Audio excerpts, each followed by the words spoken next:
So how is it going, Dank Division?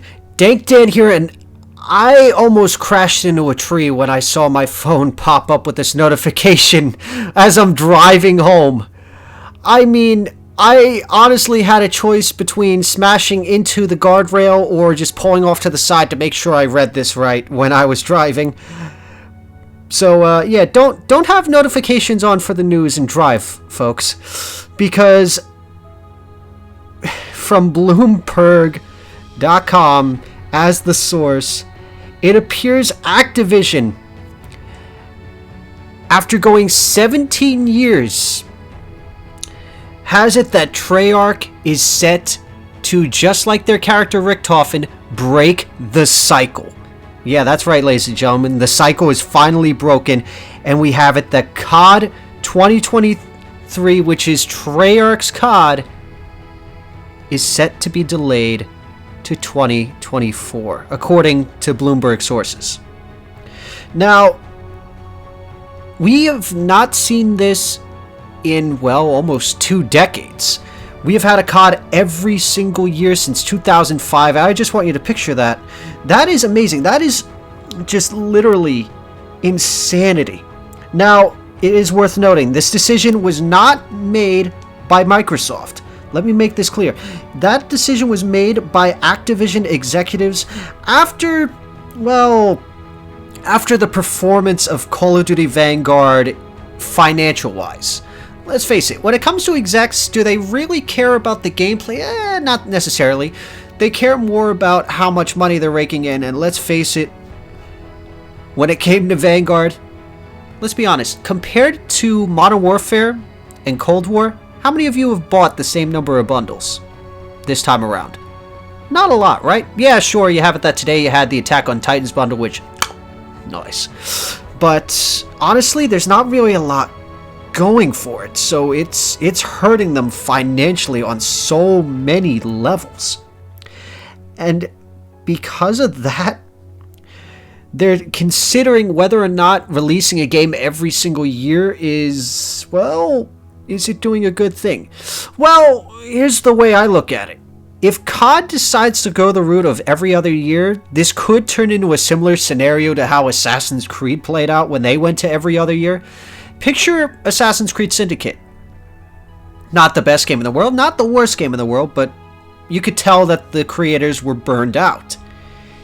Giving those devs and everyone that extra year, that extra time to work on stuff, then creates something with more love in it, with less chance of them being forced to crunch to meet a deadline, being able to create the best game that they can possibly give you rather than just cranking out a piece of shit just to make a quick buck.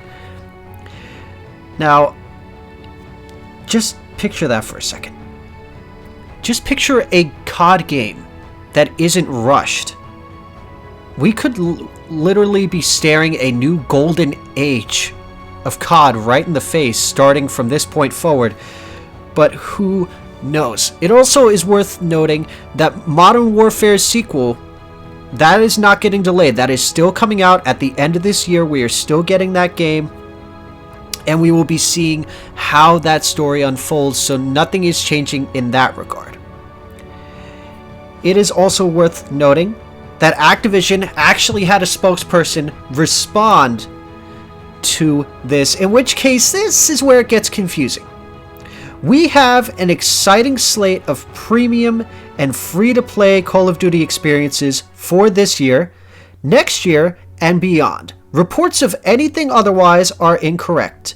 We look forward to sharing more details when the time is right. Well, some people are referring to that as a denial statement, which is pretty much a way of saying they're not saying that they're delaying the game. They're just going to kind of dance around the subject a little bit rather than go into it. So that begs a lot of questions. If this comes to fruition, does this mean that the Modern Warfare sequel, MW 2022, then gets 2 years of support? Do we then have it that for that 1 year gap in between, do we then have it that that's where we could see Warzone 2? That's where there's a bunch of blank, and I have no idea where to fill it because I don't know what's going on in Activision, and quite frankly, no one does.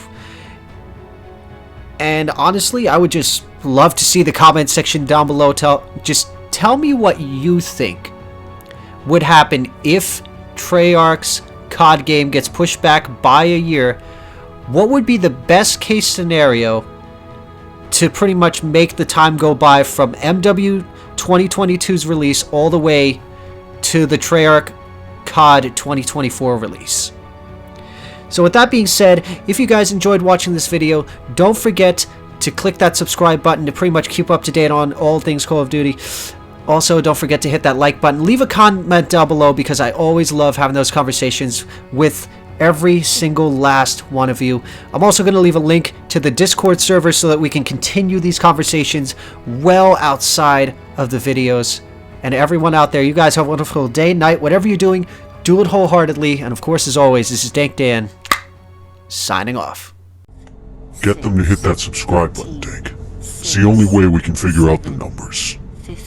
What do the numbers mean, Dank? We're wasting valuable time.